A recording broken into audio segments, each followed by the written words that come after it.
People have been asking us for a podcast for a while, so we thought we'd bring you one today, and I, Bryce Allen, aka Pyrobat, will be your host. Now, please note, we have no real format for these things, and we aren't even sure how the fuck to do a podcast yet. So in this episode, we just threw some random-ass questions over to Greg and Charles from Bone Tactical, who are also a part of the Chaos and Pain team. If you have any suggestions for future podcasts, or any input at all, really, it would be fucking helpful if you just left that in the comments section below if you're listening to it on YouTube. I will also be uploading these to SoundCloud, which will make them available for download. And as always, you can find more information on the team and our supplement line over at chaosandpain.com. Welcome to Chaos and Pain TV, home of the most badass supplements in the world and starring the most powerful people on the planet, give or take a few pounds. Now, guys, introduce yourself. I'm Greg Tambone with Bone Tactical. I'm Charles Freeman. I'm a representative with Bone Tactical and with Chaos and Pain. All right. Well, first question I have for you guys. What is Bone Tactical so the people out there know? We are primarily a security contracting and consulting company. We also offer edged weapon design and production. We work with a lot of companies on weapon development, gear review, and we offer several disabled veteran outreach programs that we have going. Awesome. And I will have links to the description provided by you guys here in the YouTube description box. Sweet. So you can go ahead and bank off some of this publicity. All right. So my first question for you both is, what got you into training? What really sparked that interest in you? Well, I've always had a sports background, and I've liked the physical sports, and I've always wanted to do it at a high level. I'm one of those kids that didn't really have much of a father figure, so I use my sports heroes as male role models in a sense, and I've always just wanted to be the best me that I could be. And in my formative years of my teens, I went to Missouri Military Academy, and I fell in love with the PT and the conditioning. I started a Golden Gloves boxing program there, and that was all it's just accelerated PT at a higher level, and right. I thought that I was very good at it. And but when I got into my late teens and early 20s, I started reading a little bit more about how to be a better athlete, and started into bodybuilding some, and I was just a natural at it. I absorbed all the information. I need to go back to school and get some certifications, but I have what probably would be the equivalent of a master's degree understanding of kinesiology and physiology, accelerated sports science. Greg, on the other hand, has a CSCS, and there's a whole bunch that he understands that I don't because he's had formal schooling.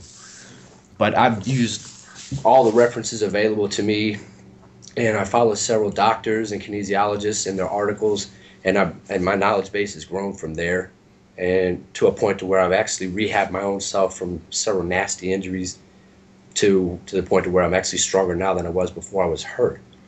And as you can see, at 45, I'm an unusual physical specimen, to say the least. Greg? I say so, especially if you go to Walmart or something and you look at everybody else sitting around you, you know? Yeah. Yes, sir. Oh, yeah. But I'm humble, and I don't look at myself as being all that in any kind of sense. I'm not a megalomaniac. I just believe in working hard, and my part of my training philosophy is to carry my resume around as a trainer. And if I'm only as good as I can train myself, I wouldn't expect to be able to do you any better than I can do for myself. So it requires discipline, it requires commitment, it requires research, and just doing good things, putting good things in your body, and using common sense.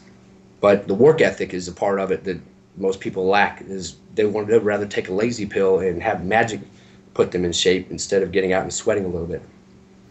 Yeah, I know what you mean there.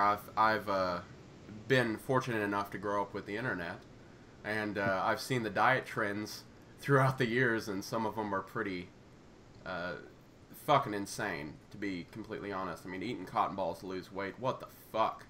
Exactly. That was going on a couple years ago, man. It's just these models were having intestinal blockages because they thought that was a good idea. Kidding me? Yeah. Wow. But what about you, Greg? Good. I'm sorry, what'd you say? I said now all the models are back on the cocaine diet. Well, hey, you know what? Whatever works. Whatever works. Yeah. I also went to Missouri Military Academy, which is a little funny fact. Me and Charles both went there early on. Pretty crazy. We didn't go at the same time, but I think I was kind of a troubled teen, so I think working out was an escape for me, and I was a fighter. I fought a lot, so working out gave me an advantage, and I think that's kind of how I got started. I played a year of college football. I really liked that. Was my real first formal experience with working out. I then went on to play college football, semi-pro football. I kickboxed in the ISKA and IKF. So that was all. It's really funny. My training really was honestly almost the exact opposite. My kickboxing instructor, Sensei Mike Hollaball, he's a master of Mudokan Taekwondo, the highest Taekwondo belt holder in the world, ninth degree. He can't go any higher because there's nobody higher to give him a higher belt. So he's at top of his system. He's right after Daniel Inosanto. He's right there after Bruce Lee in Jeet Kune Do. So I mean, but he's really old school. So he's like I'm a big dude. So at 250 pounds, I come in his gym and he's like, you need to lose 30 pounds now because you're way too muscular to fight. And so I went from that to football, playing defensive line at the one of the top programs in Division II in the country, North Alabama. And they're like, you need to put on 30 pounds of muscle. You're not big enough to play D tackle. You know what I mean? So it's like, okay, well, I've done both. I've got up to 265, pretty solid 265. I've got down. I fought it. Around 215 was where I would be, was what I'd get down to below 215 for a weigh-in, which I was back in the ring probably at 225. But between 225 to 265, I mean, and it was mostly muscle gains and losses. So I mean, it's huge, as far as from a scientific standpoint, it's not supposed to be healthy and all that, but it's also been years between that I've done that, so it's not like something you can just flex. But I walk around at about 250 naturally, so Well, shit, man, I'm 6'5" and you're bigger than me, so I'm sitting here at 234. So I'm 6'3" though, so I'm not short and stocky. Oh shit, but okay. How tall are you, Charles? 5'11". Oh, okay. Well, just so we get a little baseline here. Yeah, I'm 5'11", 203. My last weigh-in a couple days ago. Yeah. Well, I'm 6'5". So 6% body fat, and I'm about 13 or 12% body fat. So there's a big difference there too. But man, I'm in bulk mode right now. I'm sitting here eating DiGiorno pizza, Chinese food, shit like that. I mean, before I came on here, I had chicken and broccoli, little frozen meal. But yeah, I mean, when it comes down to it, you guys know your shit. Thank you. What advice would you give to new lifters? Man, so like I was saying, with my training background being completely different from kickboxing to football, the advice to new lifters is you need to start with a goal, because first of all, you can't train for something unless you know what you're training for. So if you're trying to reap the lion's share of the benefits of remaining healthy, that's the easiest thing to do. I mean, if you look at the fitness curve, it's a J curve. you reap the majority of the benefits of from a health perspective just doing a little bit. But then it tails off, and in order to be elite, you have to do way more work. So that it's a huge workload to be elite and a very minimal workload to reap health benefits. In fact, at certain elite levels, especially bodybuilding and things like that, you're on the opposite end of the health curve. You're incredibly unhealthy, and you're doing things that are terrible for your body. So, I mean, you need a goal. When you say fitness, what the fuck does fitness mean anymore? You know what I mean? So, fitness burger in your mouth if you live in the USA, but yeah, you know, I'm not really sure what the definition. I mean, do you have a definition? I mean, is it general physical preparedness? Is that what you would better? To me, that's what I say it is. But now we have bodybuilders calling themselves fitness models, and we have a fitness industry of some of the unhealthiest people on the planet. And so, what does that? That's where the terms get blurred, because I'm not knocking bodybuilders. I like looking at really ripped up hot chicks just as much as the next. But I don't. I'm also a certified strength and conditioning coach with. I've worked at the college level training Division I athletes. So I know what it takes. When you're talking about healthy, I know what's healthy and what's not. So it's like fitness. Yeah, the definition of fitness is being fit and being in shape, and there's aspects to fitness of flexibility, strength, power, speed. All that stuff to me fits under fitness. But aesthetics to me is not even associated at all with the true definition of the word fitness, but that's how we use it these days. So when I say what the fuck does fitness mean, that's what I mean. Today it doesn't mean, you can look it up in Webster's dictionary right now, and that wouldn't be what it actually means anymore. Well, Charles, and same questions to you. I mean, what advice would you give new lifters, and what would you consider fitness? Well, what I consider fitness is achieving the top 10% of the population's looks. It's about functional fitness. It's about functional strength. It's about being in better condition today than you were yesterday. It's about looking good naked. It's about, and believe it or not, that's important. Here we go. That is important. So everybody wants to look attractive. It's about self-esteem. It's about appeal, but it's also about being functionally strong. But so to you, fitness, aesthetics is part of fitness? Aesthetics is part of it. Yes. I can see that maybe from a mental perspective. Yeah, it's part of it. Self-esteem. It's a small piece of the pie. But does that fit it? But that fits into the definition of the word fitness too? Yes, because the self-esteem goes with confidence. Confidence goes with ability. Okay. And so if I were to say physical fitness, though, does aesthetics fit into physical fitness? Not as much. It's more about, like I said, functional strength, symmetry.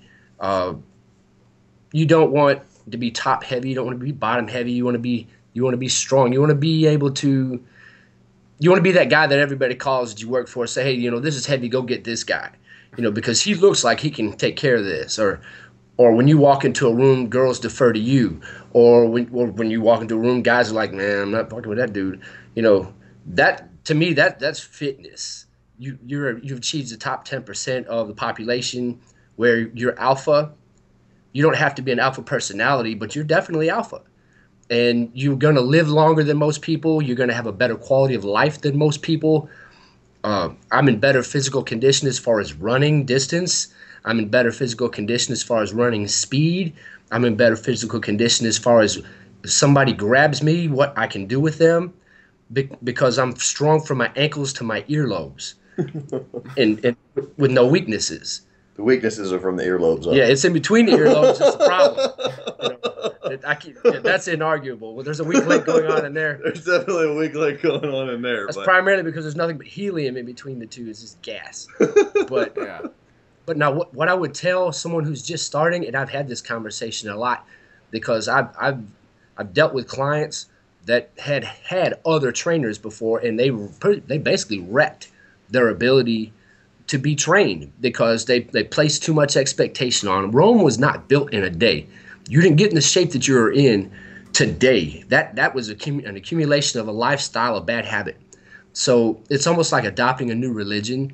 You just need to get ready to change the rest of your life. Change your lifestyle. Don't do it all at once. You can't eat an elephant in one bite. Baby steps. I agree with that. So you have to make small changes, just like Greg was talking about. It's a conversion process, and you need to have a goal. You need to have a picture of what you want yourself to be, and focus on that picture, and talk to me, communicate to me, your trainer, what that picture is, and I will get you there. Mm-hmm. But you have to be able to get out of your own way as well. You can't go to the gym and then stop by Dunkin' Donuts on the way home and think you're going to get anywhere. You're preaching to the choir, man. I actually used to be quite a bit bigger. I mean, I used to be upwards of 400 pounds. So, hey, man. It's just one of those things where, aesthetics was important to me in the beginning, but now I used to take for granted things like bending over without any pain. Getting out of bed and not saying, oh, my back, and that was me at 16 fucking years old. Right. Now, with that being said, I know my answer to this, and I'm going to go ahead and expand on this, but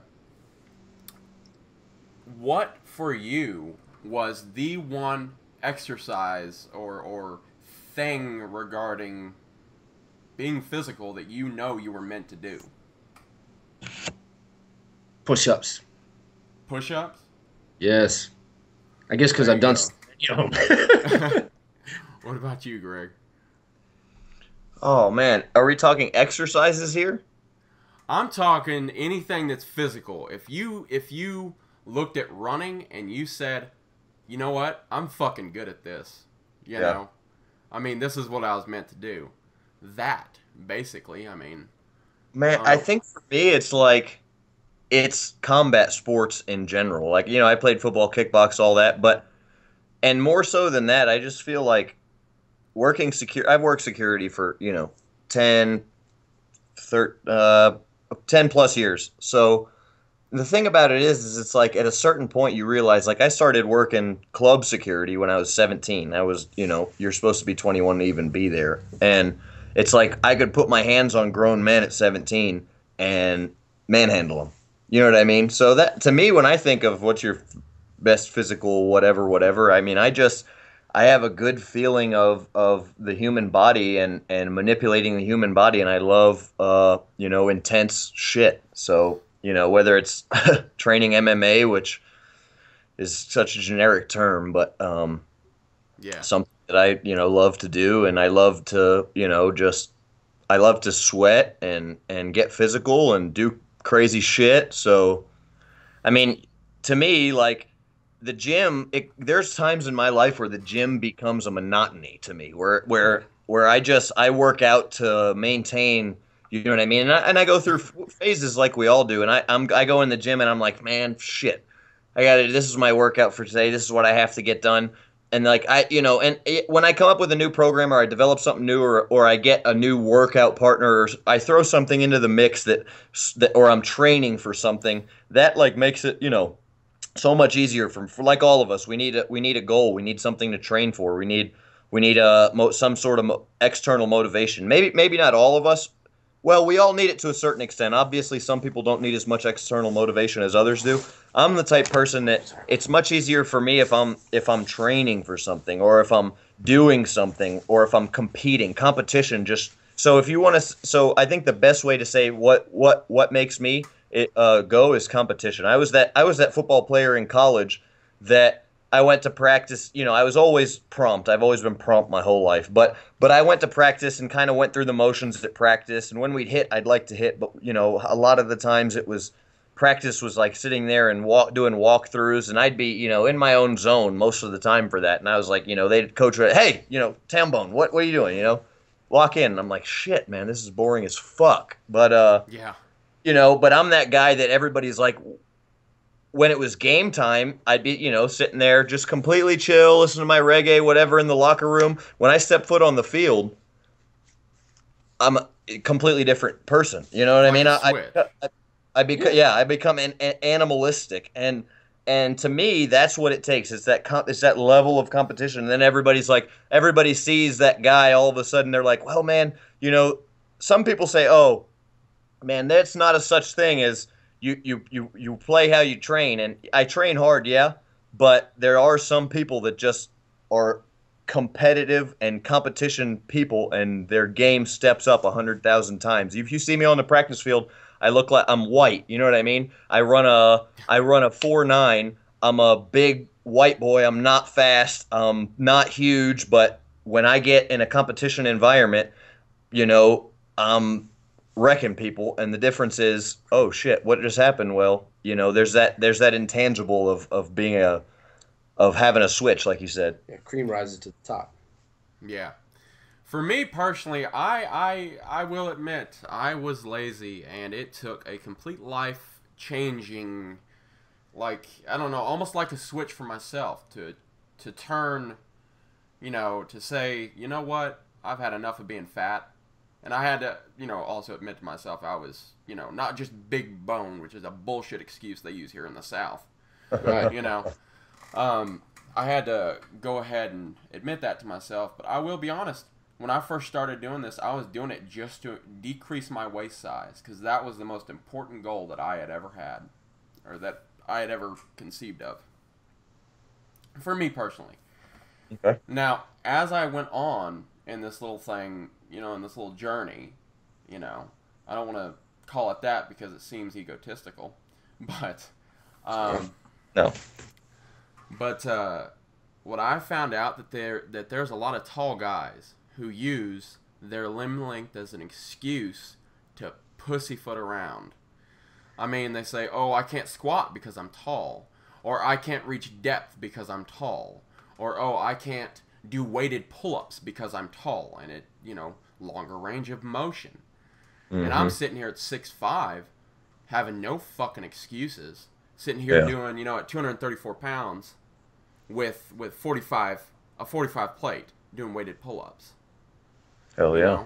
And to me, the fact that excuses didn't even come into my mind, Weighted pull-ups is an example I always use, of course, because that's what is hard for taller guys with long limbs, Right. But just to know that excuse never came in my mind, and I was able to do it. I mean, like, very quickly I was able to add weight to pull-ups. I just felt like I'm meant to do pull-ups for some reason. That exercise has always been fun to me. I never get tired of it. It's never monotonous to me. I also think it's impressive to find a pull-up bar that will fit me.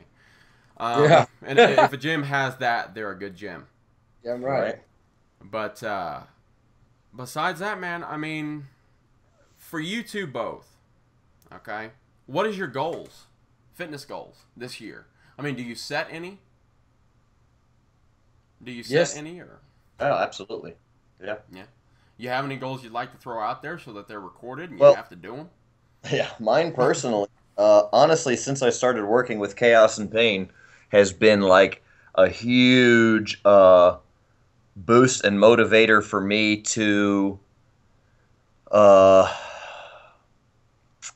change. I guess it has to set some aesthetics goals, because my goals previously had been, I was that guy that, why do you train? I train for life, motherfucker. I train to kick ass. Yeah. Like, that's why I train. Iron in your blood. Why do you train?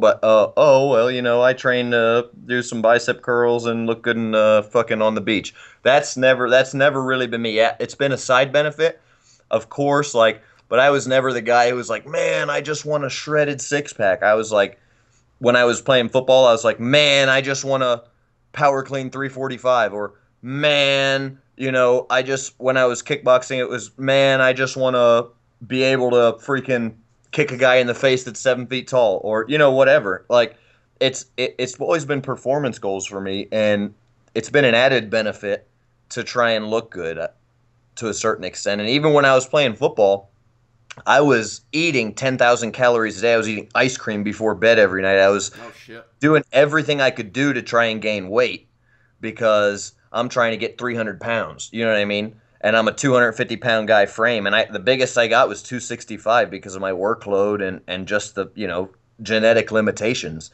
that exist, with human beings. Like, the science is great. The science says, you can eat this many calories more than your normal calories. and more than you burn, and you'll gain weight no matter what. Or you eat this many less calories than than you are burning, and you'll lose weight no matter what. And those are, you got to understand with science, every scientific study is a generalization, and human beings have so much interspecies variation that there's no one thing you can say about human beings that affects all of us. And there's always going to be outliers, and there's always going to be a spectrum, and that's why CrossFit doesn't fucking work. But I'm not gonna. I don't know if I can bash systems on here, Well, but I mean, right? Well, I mean, you can say your opinion. We're not against that, but I will say that I've seen a lot of very competitive bodybuilders and powerlifters actually switch over to CrossFit for a new challenge, and that's what they use it for. CrossFit's great, and the people that are really good at CrossFit and actually compete in CrossFit, they don't do main site workouts. They do their own programming, and that's fine. It's good to understand. If you find a good CrossFit gym, they're going to have their own program. They're going to have strength programming. They're going to have power programming. They're going to add in their own plyos. A really great CrossFit gym won't do overhead or Olympic lifts for time, because they understand that it's unnecessary liability as far as injuries go. And if you're looking for a metabolic effect, there's great shit that you can do for a metabolic effect other than doing Olympic lifts for time, which is insane. And but yeah, I mean it's what when there's guys in the CrossFit games dropping weights on their neck and they're paralyzed for the rest of their lives, what else does it take to realize that maybe you got something going on here that's your competition is a weightlifting competition, and you got people in wheelchairs over that. You're not even playing football. You're not even contacting anybody. You're not doing anything extreme. You're lifting weights, but you got people getting injured. That, to me, that's just hey, that's my 2 cents as a strength and conditioning coach. But well, hey, I've watched him contact the floor a lot, so I mean, I understand what you mean there. I mean, there's a risk of injury with everything, and that's something else I wanted to talk to you guys about, because, I mean, at the elite level of anything, if you are good at anything, you are bound to, I don't know, fucking put your foot wrong on a deadlift. It's risk all of a sudden, reward, though. There's no reason to take unnecessary risks. That's my if there's inherent risk in everything that we do.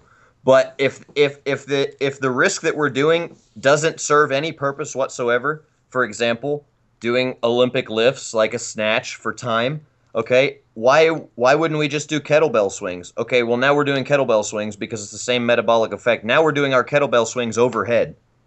Wait, why are we doing kettlebell swings overhead? We're taking pressure off of our posterior chain and slamming and completely changing everything that we're doing. There's kettlebell masters that have devoted their entire life to the science of understanding kettlebells, like Dan John. And why are we doing our own thing, and who invented this? Like, where's the science behind it? So to me, it's like, yeah, if you're going to do something that has inherent risk. I mean, you're talking to a guy that rode bulls for fun, that kickbox, that I've done my share of crazy shit. That's why you're with Chaos and Pain, man. Right. So I'm still gonna tell you that there's no point in it's risk versus reward. Why is there a risk getting on a bull? Yeah, but you get off and your nuts are bigger when you get the fuck off. You know what I mean? You have something you can put on your resume at your man card. Hey, I rode a fucking bull. I might not have rode him that long. and depending on the chick, that might be one hell of a date. Yeah, right. Right? There you go. But that's what I'm saying. I'm saying just risk versus reward. And yeah, like you said, everything has inherent risk, but why not minimize the risk if there's no reward? I don't, at the elite levels, which I like to compare the normal, everyday gym goer to the elite levels a lot, because they think that they can do what the elite can do day one, And what they have to realize is it's a completely different ball game. I mean, you have an elite level powerlifter, He tears. I mean, I watched this one Russian powerlifter tear his fucking bicep off of his bone while he was doing a deadlift. I mean, Damn. he was doing that to get the goddamn weight up. Well, who's the guy Damn. that tore down the Atlas Stone? Yeah. What's his name? Was it Pujanowski? The strongman tore his bicep on Atlas Stone? Yeah, that was the same way. I mean, yeah. I mean, So- their goal is different from yours, stepping into a gym to look better naked, like Charles said, you know? Right. Although that's not saying that you can never be that, but that is saying that you should not imitate the mountain picking up a car, you know, or trying to imitate the mountain just because you saw it on TV and you thought it was cool. Right. Which is a lot of, you know, the new gym goers and stuff. Even myself, when I was first starting out, I thought I was just fucking amazing for doing 100 curls with a dumbbell, with a 10-pound dumbbell. That was amazing to me. I don't think I've ever done that. So you've done something I haven't done. That's a burn. Well, I've also, you know, kept my wheels spinning, or wasted time doing that shit too. Because there's no point in the world to doing 100 dumbbell curls with 10 pounds, man. Move up the weight a little bit. Mhm. Well, if you're looking for hypertrophy, yeah, stay in hypertrophy ranges. If you're looking for endurance, maybe, I don't know why you would want muscular endurance of the bicep, but Hey, you know what? You might need that one day. I don't know what good. It's for. possible. It's very possible. Yeah. But what's the Well, that- craziest? What's the craziest shit you've done in a gym? In training? Me? Yeah.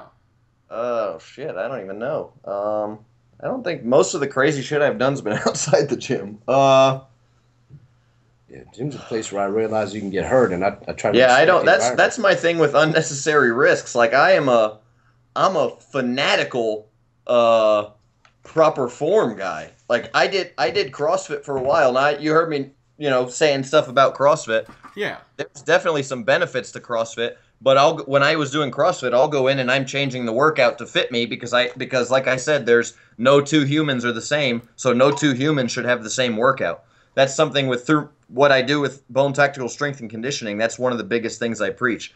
No two human beings should ever have the same workout because no two human beings are the same. But so that being said, I did CrossFit and I'd go in there and we'd have kipping pull-ups in the workout. And I already told you how competitive I am. I don't kip for pull-ups ever. I won't do it. So Yeah. I got in the gym and I forget the name of it now. It's one of the benchmark girls or whatever that has kettlebell swings and pull-ups and a little run or something. And these guys are doing these, you know, they look like, you know, fags on the pull-up bar doing some kind of weird butterfly thing. And I'm like, I'm not doing it. And so, you know, could I have placed a lot higher because it's such a competitive environment? Yeah, but I'm doing every pull-up strict. I don't care. You know what I mean? Yeah. So doing them the right way. And if I'm trying to get some sort of a half rep or something in, I'll if I'm trying to get a crazy back pump or really focus on some kind of thing from a hypertrophy perspective, I can do that too, but still there's no point in me jumping around on the pull-up bar. I mean, I can see muscle ups. So if you want to kip for a muscle up, that's pretty much, yeah, that's different. You're training a functional movement of getting your body above a bar. But no. So back to that, what is the craziest thing I've done in the gym? I don't do crazy shit in the gym because there's no reward to doing crazy shit in the gym. My crazy shit's going to be in a competitive environment where I'm trying, if I have something to prove, if I'm going in the gym, I'm trying to not get injured so I can compete. But not the craziest stuff I can tell you that I've done. It backs up science. It has a scientific basis to it, and it goes back to the emotional fight or flight response, the adrenaline dump that comes from it. And this is years ago, and several gyms removed, but I don't do it anymore because it's very intimidating, and it makes me look like that guy, or a psychopath, or that guy who is a psychopath. Either Nothing one. wrong with that, man. No, but I used to in my early to mid 30s, I used to be able to 10 rep 365, and on a flat bench, and I would always try to increase that number. I know I could get it 10, and I was always trying for like 15, especially on my early sets. And my spotter, he would break the bar for me to stabilize it, so that I could go right into my first rep Right. without any inertia going in any other way. But I would lay on the bench and I would think, my mother years ago, I love my mother to death. Anybody that knows me will tell you how close we were. But she was mugged. And this guy snuck up behind her and he grabbed her by the back of the head and he smashed her face into the side of the door of her minivan as she was getting into it so hard that it broke her dentures and her glasses. And they found her laying in the parking lot an hour and a half after she was mugged. And so I always thought about what would happen the day that I met this guy. And I would grab the bar so hard that I felt like I was leaving fingerprints in it. And when my hands started to shake, I would tell the guy, "Go!" And he would slap the shit out of me. And then grab the bar and unrack it into a controlled position because I was so emotional. I needed his stability to keep me safe. And I would usually get 12 or 13 reps with 365. And I would put the bar up. And when I got up off the bench, I looked like I lost my bunny rabbit ass mind. Yeah. And there was usually nobody within 20 feet of me for a good reason because I was venting. But that was the key to my success in my workouts is I figured out a way to put everything I had, every ounce of everything I had in a short period of time. And then I managed to build really, really good gains that way by just leaving it all in the gym. Hey, you know what? Good anger management tool also. Yeah, I mean that's another hidden benefit of the gym. It's almost like therapy without paying a doctor to tell you, "I'm sorry that makes you feel that way." Yeah. You know. And now, as crazy as that sounds, that he did, whatever he did to do that, the scientific backup for that is you have a Golgi tendon organ in your, which controls the amount of muscle fiber that you can recruit at a certain point in time, and most human beings can only recruit a relatively small amount of our muscle fiber. It's why animals, like say a monkey, that's a tiny little monkey, can pick you up with one arm and slam you all over the place. But that's the same reason that you have situations where you'll hear of like a little old lady lifting up a car. Like you said, the mountain lifted that car. Well, they have situations where they've documented little old ladies lifting cars off of their kids when the kids get hit with a car or something like that. I'm familiar, man. Huh? I'm familiar with that. Yeah, so that's the same thing with Charles is what he's talking about. He's putting himself in the zone in a mentally unstable state to where he can lift more weight than he should physically be able to lift at 200 pounds. Well, you know what? I'd give him some advice to get some nose torque. That'll help sometimes. Nose torque? Yeah. Oh, come on. You love going up to the pharmacist and asking for that shit. Come on now. What is nose torque? I've never heard of it. Smelling salts. Okay, Yeah. okay. It's amazing on those days where you're like, I don't want to do this. I've never tried it personally. I don't think either one of you tried it. No. Neither one of us have tried it. I've heard of smelling salts. Abusing the stuff is dumb, but I mean, every once in a while, if you're doing training cycles and you get up to the couple of workouts before the meet in powerlifting, guys actually implement smelling salts into their training cycle. Go ahead and get that extra little oomph, So you can also parachute some Ferox. Well, hey, you know what? That Ferox is a beautiful thing. Ferox is a beautiful thing. Yes, it is, especially with the new added orcholine. Absolutely. Well, I know the girls, the bartenders that I give it to working late at night love it, and they're starting to become regular customers. Keeps them up all night. It's a terrible thing. Yep, focused and ready to go. Not for their boyfriends. Hey, no. I love hate to be him. Boyfriend number 2. Well, that leads me kind of into my question that I thought of a while back in this conversation. You had mentioned you love looking at bodybuilders and all that stuff and aesthetics. There's this new movement of women getting like way too fucking lean for women. They think that 8%, 6% is for women. I mean, what are your opinion on that? I mean, well, you heard me say what I said about how bodybuilding as a profession, you're actually, in my opinion, you're more unhealthy than the average Joe walking around the street. Right. But from an aesthetics point, shit, man, I think it's cool to look at. I think if I could count all of your ribs, then you probably need a cheeseburger. Well, Yeah. hey, you know what? I'm working on that. I'm, But I'm into some wild and crazy stuff, man. So I'm not you can't really, if I haven't seen it or if I haven't, hey, I'm an appreciation. I appreciate life, and I'm a big appreciator of different things. So if you can work with it, and you can be a woman at 4% body fat and be jacked, and hey, more power to you. Yeah, I'm the same way. I feel like everybody has the right to be however they want to be. But if you're asking for my personal opinion on aesthetics, I think a woman should not sacrifice her femininity.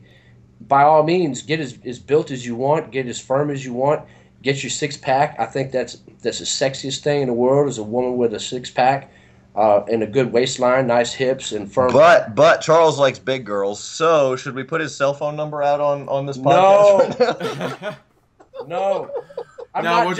I have 99 problems, and 44 of them are women. Charles No, likes girls.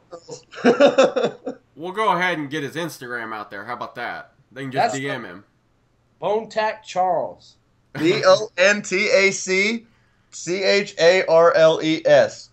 If you are a big girl and you like men with six packs, he's your dude. Girls with brown eyes need only apply. You heard it here first, people.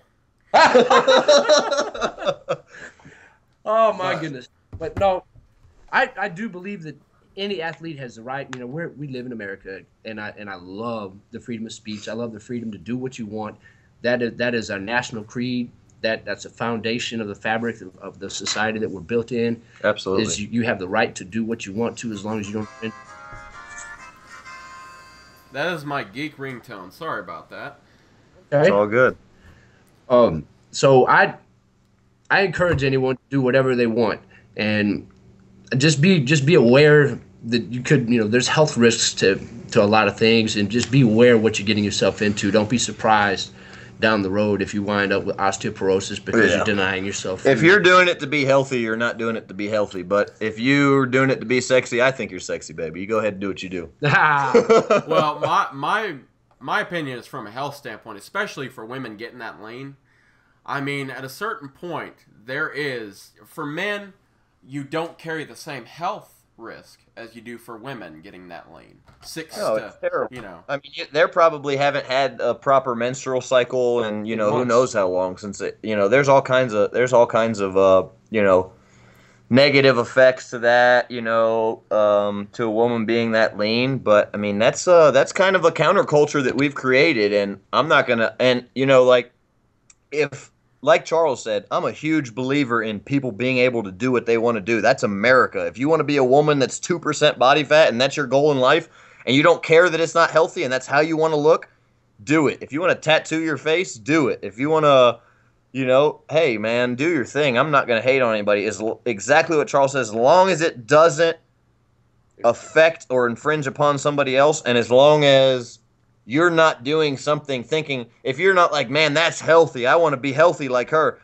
If you have a realistic goal and a realistic outlook, then go for it. Shit, who am I to tell you what to do? Yeah. Well, I'm of the same opinion. I mean, I'm a libertarian. I know the health side, but I also know that, who doesn't love a woman with a six-pack, Right. Yeah. Who doesn't love that look on a woman, especially like a woman with built legs? Come on now.